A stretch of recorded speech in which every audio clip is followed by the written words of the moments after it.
एक गांव था। नाम था छायापुर। यह गांव अजीब था। यहाँ धूप भी डरावनी लगती थी और रातें तो मानो जिंदा हो जाती थीं। गांव के बीचों बीच एक बहुत पुराना वटवृक्ष था।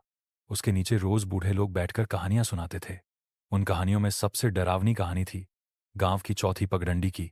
गांव में सिर्फ 3 गालियां थीं, पर कहते हैं कि जो लोग जंगल की ओर निकलते हैं उन्हें चौथी पगडंडी दिखाई देती है।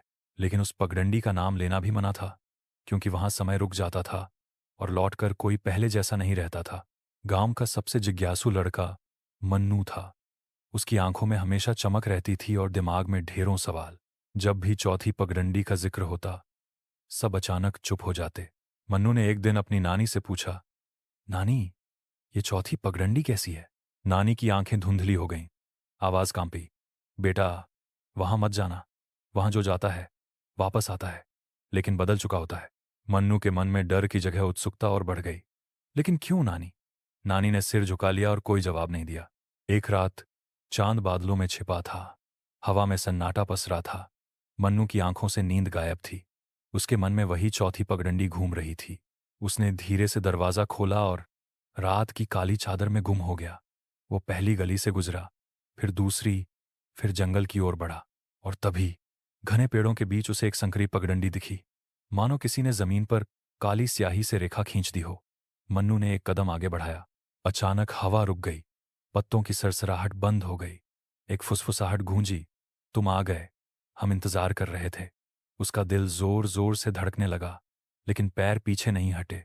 जैसे जैसे वह आगे बढ़ा, पगडंडी लंबी होती गई। उसके दोनों ओर पेड़ ऐसे लग रहे थे जैसे उनकी टेढ़ी मेढ़ी शाखाएं उसे पकड़ लेंगी।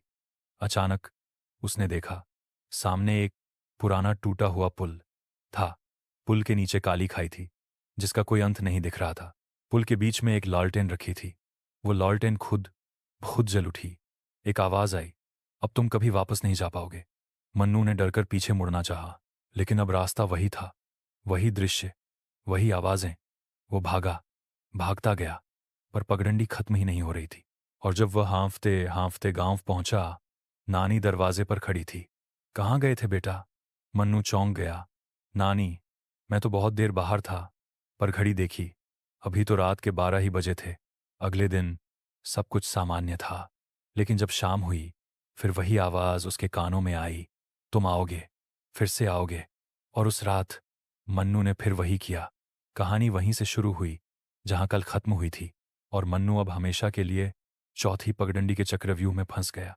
अगर आपको ये कहानी पसंद आई हो तो चैनल को सब्सक्राइब करना और वीडियो को लाइक करना न भूलें।